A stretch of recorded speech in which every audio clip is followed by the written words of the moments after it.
दिल और दिमाग की कहानी।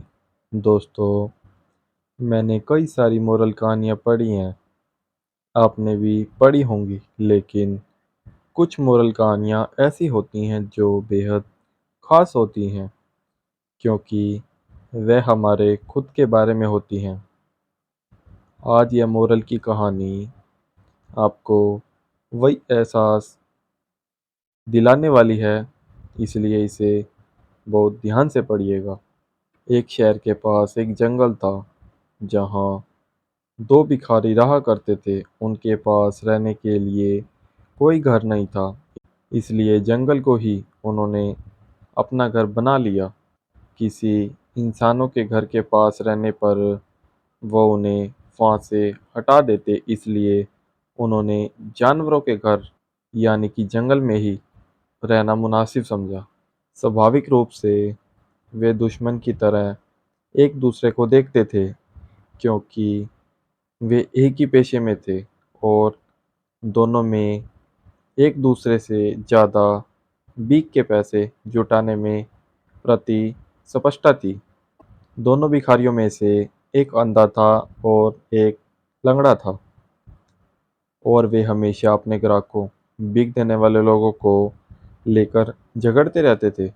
आप नहीं जानते कि भिखारी आपके बारे में क्या बातें करते हैं।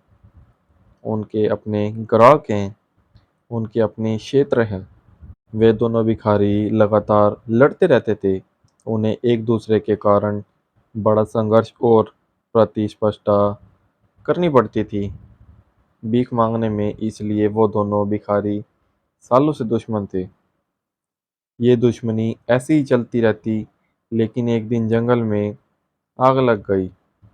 अंधा भिखारी चलने और दौड़ने में पूरी तरह सक्षम था, लेकिन यह उसके लिए खतरनाक था, कारण वह देख नहीं पा रहा था कि वह सही दिशा में जा रहा है या नहीं।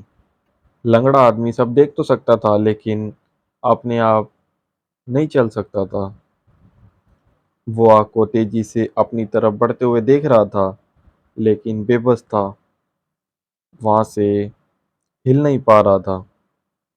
आग इतनी तेजी से फैल रही थी और हवाएं इतनी तेजी से थी, लेकिन वह देख सकता था कि अभी भी बाहर निकलने की संभावना थी। कुछ लोग ऐसे थे जहां आग अभी तक नहीं पहुंची थी, लेकिन जल्द ही आग वहां पहुंच सकती थी। जल्द ही वे हर तरफ से आग से घिर जाएंगे। वे दोनों अपना सारा विरोध, प्रतिस्पर्धा भूल गए। यह लड़ने का समय नहीं था, यह एक होने का समय था। और उस अंधे ने लंगड़े को अपने कंधे पर उठा लिया और वे एक ही शरीर की तरह काम करने लगे। अब उनकी आंखें थी और उनके पैर थे। लंगड़ा आदमी देख सकता था और निर्देशित कर सकता था कि उन्हें कहाँ भागना है, तेज या धीमे, और किन दिशाओं से बचना है। और अंधा लंगड़े को कंधे पर उठाकर दौड़ने का समर्थ था। वह बिना घायल हुए जंगल से बाहर आ गए। यह प्राचीन कहानी आपके दिमाग और आपके दिल के बारे में है। आपका दिल देख सकता है लेकिन कह नहीं सकता। आपका दिमाग कह सकता है लेकिन देख नहीं सकता। यदि आप अपने दिल और दिमाग को, अपने प्रेम और तर्क को करीब लाने में सक्षम है, अपने अनुभव को, अभिव्यक्ति को करीब लाने में सक्षम है, तो शायद मन भी कुछ महत्वपूर्ण कह सकता है।